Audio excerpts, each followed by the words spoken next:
Welcome learner, welcome to all of you once again my channel which is named Focus to Education with Priyambada. तो आप सब जैसा कि जानते हैं, मैं पिछले कुछ दिनों से मापन के स्तर के बारे में चर्चा कर रही हूं। तो आज उसी सीरीज में मापन के तीसरे स्तर के बारे में चर्चा करूंगी, जिसका नाम है अंतरित मापन यानी इंटरवल मेजरमेंट।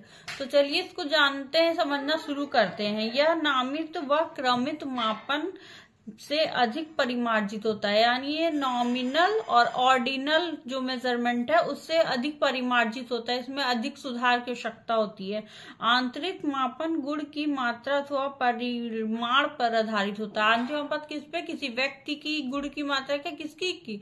किसी व्यक्ति हो या बालक है, शिक्षार्थी, विद्यार्थी है या कोई वस्तु है, तो उनकी जो मात्रा है उसका परिणाम आधारित होता है। इस प्रकार के मापन में व्यक्तियों तथा वस्तुओं के विद्यमान गुण की मात्रा को इस प्रकार की इकाइयों के द्वारा व्यक्त किया जाता है कि किन्हीं दो लगातार इकाइयों में अंतर समान रहता है। मतलब अंतरित कहने का मतलब ये है कि जो इसमें व्यक्ति जो है कि लगातार उनके जो गुण हैं या वस्तुओं के जो विद्यमान गुण की मात्रा है उसको एक प्रकार की इकाइयों के द्वारा व्यक्त किया जाता है कि किन्हीं दो इकाइयों में समान अंतर रहता है। जैसे छात्रों को उनकी गणित योग्यता के आधार पर अंक प्रदान करना अंतरित मापन का सरल उदाहरण है। तो इस प्रकार आज हमने समझा मापन के तीसरे स्तर को, अंतरित मापन को, जिसको हम अंग्रेजी में इंटरवल मेजरमेंट कहते हैं। तो आशा करती हूँ आपको मेरा ये वीडियो हेल्पफुल लगा होगा। प्लीज लाइक शेयर कमेंट कीजिए, सब्सक्राइब कीजिए मेरे चैनल को, बेल आइकन को प्रेस कर दीजिए ताकि मेरे आने वाली वीडियो की नोटिफिकेशन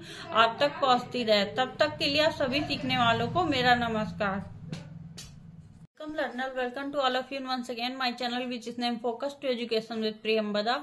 तो आप सब जैसा कि जानते हैं, मैं पिछले कुछ दिनों से मापन के स्तर के बारे में चर्चा कर रही हूं। तो आज उसी सीरीज में मापन के तीसरे स्तर के बारे में चर्चा करूंगी, जिसका नाम है अंतरित मापन यानी इंटरवल मेजरमेंट। तो चलिए इसको जानते हैं, समझना शुरू करते हैं। यह नामित व क्रमित मापन से अधिक परिमार्जित होता है, यानी ये नॉमिनल और ऑर्डिनल जो मेजरमेंट है उससे अधिक परिमार्जित होता है, इसमें अधिक सुधार की आवश्यकता होती है। आंतरिक मापन गुण की मात्रा अथवा परिमाण पर आधारित होता है। आंतरिक मापन किस पे? किसी व्यक्ति की गुण की मात्रा क्या? किसकी? किसी व्यक्ति हो या बालक है, शिक्षार्थी, विद्यार्थी है या कोई वस्तु है, तो उनकी जो मात्रा है उसका परिणाम आधारित होता है। इस प्रकार के मापन में व्यक्तियों तथा वस्तुओं के विद्यमान गुण की